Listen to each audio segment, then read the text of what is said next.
साथियों, जय भीम, जय भारत, जय संविधान। मैं बहुजन दस्तक न्यूज एंड कॉन्स्टिट्यूशन से गौतम रत्ना, और हमारे स्टूडियो में जो हमारे गेस्ट हैं आज वो हैं डॉक्टर JK गौतम साहब।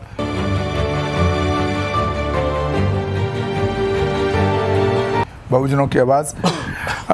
डॉक्टर साहब बहुत ही बेबाकी से अपनी बात रखते हैं चैनल पे आकर के, और बात ही नहीं रखते, उस पर वो काम भी करते हैं प्रैक्टिकली समाज के बीच में। बहुत बहुत स्वागत है डॉक्टर साहब हमारे चैनल पे। बहुत बहुत शादुवाद आपको। डॉक्टर साहब, एक बड़ा, चाहे वो ट्विटर हो, चाहे सोशल मीडिया जितना भी है, फेसबुक, यूट्यूब, सब पे एक बड़ा ट्रेंड हो रहा है। एक ग्वालियर में जो बाबा साहब की जो मूर्ति वहाँ पर स्थापित की जा रही थी सरकार द्वारा, कोर्ट द्वारा, और कहीं ना कहीं मैं तो ये मानूंगा कि सरकार इतनी मजबूर हुई, एक मिश्रा वकील या उसके 4-6 साथियों द्वारा, ब्राह्मण द्वारा, उस मूर्ति को इस्टेब्लिश नहीं करने दिया गया अभी तक। दूसरा, उनका एक कभी पीछे कॉन्स्टिट्यूशन क्लब में कोई प्रोग्राम था जहां पर उसको as a guest, as a speaker बुलाया गया। वहां पर उन्होंने पूरा, वो मैंने कल ही वो एपिसोड भी दिखाया है, उसमें पूरा उस वकील ने ये इस्टेब्लिश करने की कोशिश की है कि बाबा साहब भीमराव अंबेडकर ने संविधान नहीं बनाया और BN राव ने बनाया। और वो कह रहे हैं कि हम सरकार से भी इस पर अपील करेंगे कि सरकार BN राव को संविधान निर्माता घोषित करे और उसको भारत रत्न दिया जाए BN राव को। तो मैं तो इस बात को बहुत सालों से बोलता आ रहा हूँ कि भाजपा और RSS जो कथित जो सरकार है, ये बाबा साहब अंबेडकर के जो इतिहास है उसको मिटाने के लिए जब जब आएगी ये काम करेगी और कर रही है। तो और जैसे आप कभी यूनिवर्सिटी में देखते होंगे, एक प्रिंसिपल और एक वहाँ शिक्षक गोबर लीपना शुरू कर देती है, फिर वहाँ पे एक मनुस्मृति पढ़ाने के लिए प्रस्ताव जाता है, और एक तरफ इनका RSS का प्रमुख बोलता है कि हमारे जो ग्रंथ हैं उनको समीक्षा करने की ज़रूरत है। भाई, एक तरफ तुम मनुस्मृति पढ़ाने के लिए तुम अपने लोगों को लगाते हो, एक तरफ तुम अपने वकीलों को, मनुवादियों को लगाते हो कि भाई डॉक्टर अंबेडकर का इतिहास ख़त्म किया जाए। एक प्रेशर पड़ेगा, एक प्रदर्शन होगा बड़ा सा, और सरकार कहेगी भाई हम तो दोनों के बीच में बैलेंस करने की कोशिश कर रहे हैं, जिसको भाजपा समरसता का नाम देती है। और वो समरसता का मकसद हमारे बहुजन समाज के लोगों को आज तक समझ नहीं आया, मुझे तो कब का समझ आ चुका है।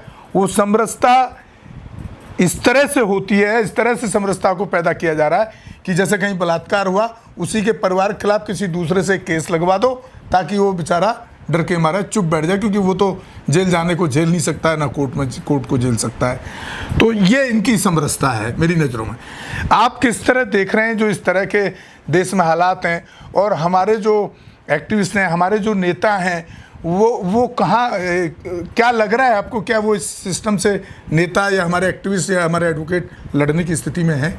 आप किस तरह से देख रहे हैं इस चीज़ को? देखिए, ये एक विवाद छेड़ा है इन लोगों ने कि बाबा साहब को तो एक सीधा सीधा है कि RSS ने, इस मनुवाद ने कभी भी, जो ब्राह्मण लॉबी है, जो मनुवादी ब्राह्मण है, जो RSS है, जो BJP है जी, कभी भी बाबा साहब को उन्होंने सम्मान नहीं दिया। पहले भी नहीं, जब वो फाइट कर रहे थे, और उसके आज़ादी के बाद भी नहीं। चाहे वो गांधी रहा हो, ठीक है, चाहे ये तुम्हारे RSS की पूरी बेंच रही हो जी, तो बाबा साहब को तो हमेशा इन्होंने एक अछूत लेवल का ही दर्जा दिया। सवाल ये है कि BN राव की बात कर रहे हैं, ठीक है, बाबा साहब की स्टेचू लगाने के लिए ऐसे लोगों की हमें ज़रूरत नहीं है। मैं आपके चैनल के माध्यम से बता दूं, देखिए, बाबा साहब को स्टेचू में नहीं है। बाबा साहब ने तो खुद ही कहा कि मेरी स्टेचू मत लगाना, लेकिन मेरे जो विचार है ना, मेरी जो 22 प्रतिज्ञाएँ हैं, जो मैं धम्म दे के जा रहा हूँ, जो मेरा संघर्ष है, ये पीछे ना रहे, ये संघर्ष चलता रहना चाहिए। 22 प्रतिज्ञाओं को एडॉप्ट करना, उसको इम्प्लीमेंट करना, वो संघर्ष करना, मूर्ति के पीछे कभी मत भागना। तो हम मूर्ति के फेवर में बिल्कुल, मैं तो बिल्कुल भी नहीं हूँ। मूर्ति अपनी जगह है, ठीक है, हमारी लड़ाई संविधान की है, हमारी लड़ाई वो है जो बाबा साहब अधूरी छोड़ के गए, उसको आगे आइडियोलॉजिकल। अब एक विवाद छेड़ा है इन मनुवादियों ने, जो कुछ मनुवादियों ने, कि BN राव ने का योगदान क्या है संविधान में, ठीक है। तो ये मालूम होना चाहिए पूरी दुनिया को। हम भी चाहते हैं कि भारत के बच्चे को मालूम होना चाहिए कि BN राव कौन थे। नहीं, अगर BN राव ने संविधान लिखा तो गधो तुमने संविधान का सम्मान कब किया? एक सवाल, राइट। अगर उस ब्राह्मण ने और शुरू से BN राव ने, तुम्हें शुरू से ही पता होगा, फिर जब हिस्ट्री है तो जब तुम्हें शुरू से ही पता होगा, इसका मतलब अगर हिस्ट्री है उसने- यार, हिस्ट्री में अगर- उसका नाम है तो अगर- तुम्हें पता था ना। अगर उस विद्वान आदमी हाँ। ने लिखा हाँ। तो तुमने संविधान को जलाया, जी बाबा साहब के पुतले जलाए हाँ नहीं दिल्ली में, और बाबा साहब की शव यात्राएं निकाली, संविधान की कॉपी आज भी जलाते हो क्यों? अगर BN राव ने लिखा तो उससे तो प्यार करो, अरे उसको तो तुम रोज उसकी पूजा करो संविधान की, नहीं, लेकिन नहीं।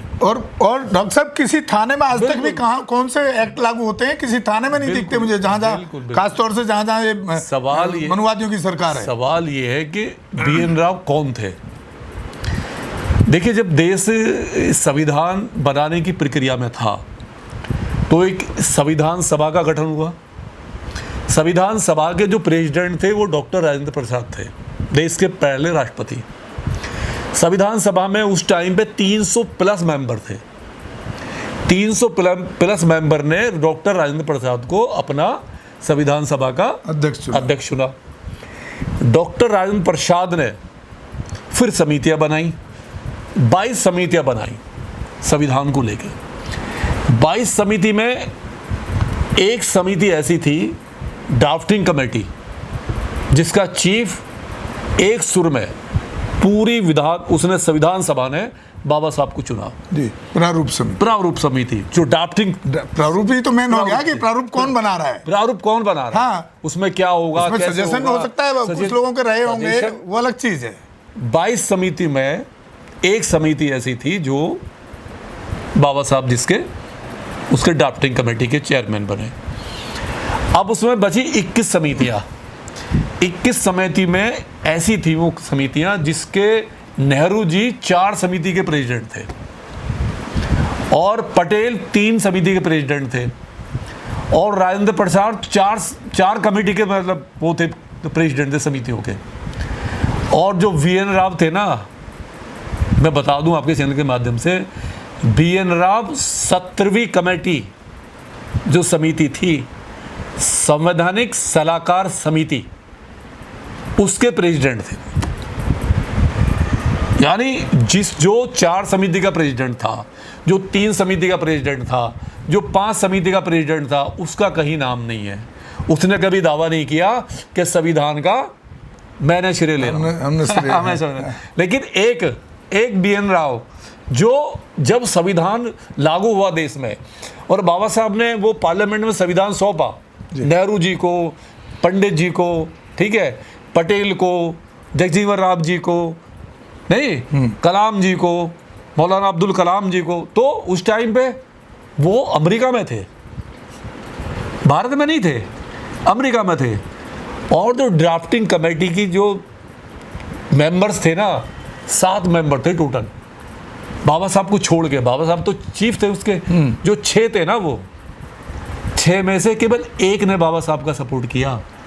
उसमें तो आप अगर गवर्नमेंट की बनाई हुई जो फिल्म डायरेक्ट की है श्याम बेनेगल, नहीं, वो पार्लियामेंट में, जब्बार पटेल है, पार्लियामेंट में उसमें पूरे हिस्ट्री को दिखाया है। पार्लियामेंट में नेहरू ने और राजेंद्र प्रसाद ने खुद स्पीच है पार्लियामेंट के अंदर, हाँ, कि बाबा साहब ने 18 घंटे जाग के ये संविधान बनाया है। उसमें तो स्पीच है ना। अरे गधो, स्पीच देखो। नहीं, उन्हीं में से 7 में से एक मेंबर खुद बताता है पार्लियामेंट में, खुद बताता है पार्लियामेंट में, जितने ये पूरा बाबा साहब अम्बेडकर को श्रेय जाता है कि उन्होंने पूरा संविधान बनाया, क्योंकि जो बाकी जो मेंबर थे वो अपने घर के कामों में, घूमने में, फिरने में, बीमारी में, विदेश में रह गए। एक ये सबकी हिस्ट्री है उनकी, है ना। ये जो मनुवादी ब्राह्मण है ना जी, मैं फिर भी नहीं कर, देखो कुछ ब्राह्मण बाबा साहब के साथ में थे आंदोलन में, कुछ ज्योतिबा फूले की जी भी साथ में थे आंदोलन में, लेकिन जो मनुवादी जो कीड़े हैं, कुछ नपुंसक कीड़े हैं, मनुवादी व्यवस्था को जो लाना चाहते हैं, इन गधों के दिमाग में कभी बाबा साहब सेट नहीं हुए। आज भी वो बाबा साहब से ये बरगलाने की बात कर रहे हैं। तो अब जिसको नहीं पता संविधान के बारे में, तो उसमें से वो कुछ लोग करेंगे, अरे तुम्हारा प्रधानमंत्री, तो डॉक्टर साहब इस चीज को तो एक वकील उठा रहा है, तो हाँ, वकील संविधान को नहीं, संविधान के बारे में नॉलेज नहीं है उसको। उसके अंदर क्या है, वो तो वकील का चोला पहन के आतंकवादी का काम कर रहा है, एज ए टेररिस्ट है, वकील हो ही नहीं सकता।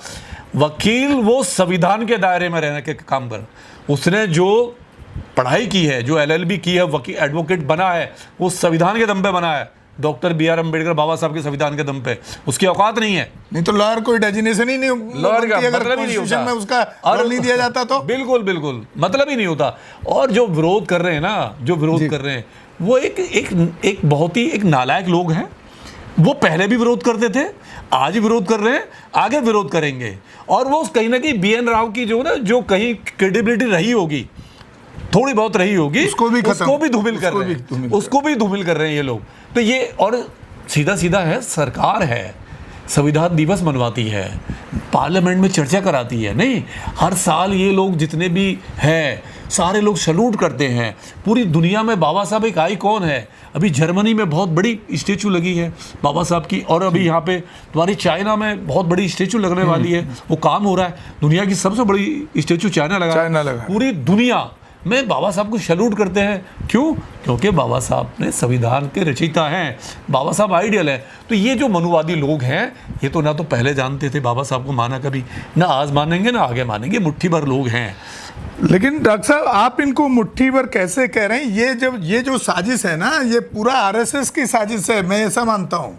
मुट्ठी भर लोग नहीं है ये। देखिए आरएसएस ही पहले इस तरह से इसको वो प्रोपेगेंडा बनाएगी और फिर उठा करके ये इस तरह से काम करना शुरू करेंगे। आरएसएस की बैकबोन क्या है? जैसे मैंने समरसता का आपको आरएसएस की बैकबोन है ओबीसी, ओबीसी और कुछ एससी एसटी में ही के लोग हैं जो आरएसएस का झंडा पकड़ के बैठे हैं। खुद ही आरएसएस आज खत्म हो जाएगा, क्या है उसके पास में?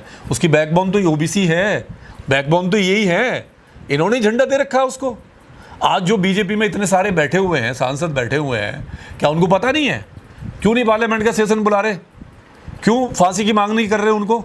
नहीं, जो बाबा साहब का सीधा सीधा संविधान का अपमान कर रहे हैं, राष्ट्रपति का अपमान कर रहे हैं। जो राष्ट्रपति कहती है कि मैं सुंदर संविधान की वजह से राष्ट्रपति बनी हूँ, प्रधानमंत्री गला फाड़ के 1000 बार कह चुके हैं कि मैं बाबा साहब के सुंदर संविधान की वजह से बना हूँ। अब कब उन्होंने बी.एन. राव का नाम लिया? कब उन्होंने किसी का नाम लिया? प्रधानमंत्री से सीखो ना। तो इसे तो स्वतः संज्ञान लेना चाहिए प्रधानमंत्री को।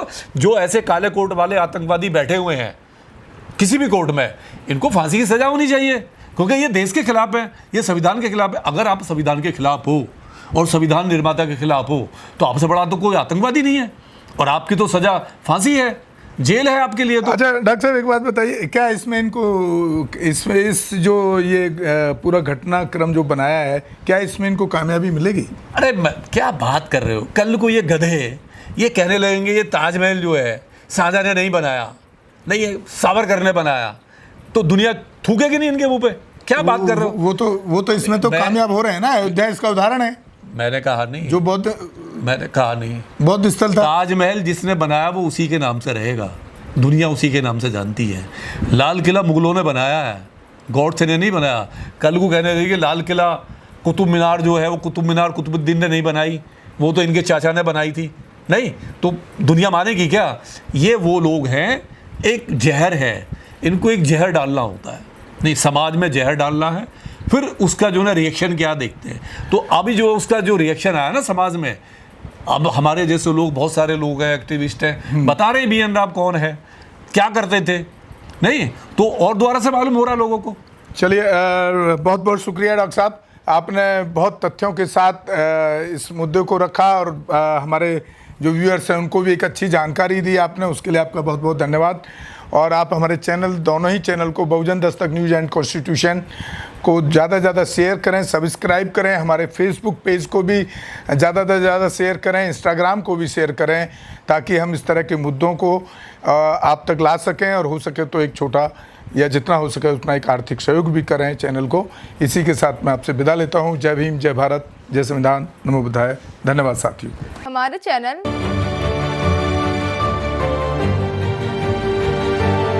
लाइक, शेयर, सब्सक्राइब देखना मत भूलिएगा। जय भीम, जय भारत, जय संविधान, नमो बुद्धाय। धन्यवाद। चैनल आर्थिक समस्या से गुजर रहा है। अगर आप बहुजन समाज में बाबा साहेब अम्बेडकर और तथागत बुद्ध की विचारधारा को अधिक से अधिक लोगों तक पहुंचाना चाहते हैं तो हमें आर्थिक सहयोग प्रदान करें, ताकि हम अपने चैनल के माध्यम से देश विदेश में समता, बंधुता, एकता और संवैधानिक अधिकारों को ज्यादा से ज्यादा लोगों तक पहुंचा सकें। आप अपनी सहायता राशि नीचे लिखे खाते में जमा करा सकते हैं। खाता धारक गौतम रत्ना, खाता संख्या 3169576865 IFSC कोड SBIN 0060336, बैंक भारतीय स्टेट बैंक। आप हमारे बैंक खाते का विवरण स्क्रीन पर भी देख सकते हैं। जय भीम, जय भीम। मैं गौतम रत्ना गौतम फिल्म्स प्रोडक्शन में आपका स्वागत करता हूं। आप हमारे प्रोडक्शन हाउस के अंदर अपना कैरियर बना सकते हैं as a film director, as a producer and actor and actress and editor and cinematographer also. अगर आपको फिल्म से रिलेटेड कुछ भी प्रोजेक्ट आपको बनवाना है तो हमारे पास में पूरा सेटअप है, जिसमें फिल्म कैमरा है, शूटिंग लाइट्स है और एडिटिंग है। सारा A to Z एक ही जगह पर आपको हमारे यहाँ पर मिल जाएगा। तो दोस्तों, आप हमें कांटेक्ट कर सकते हैं हमारे नंबर्स पर 9810085714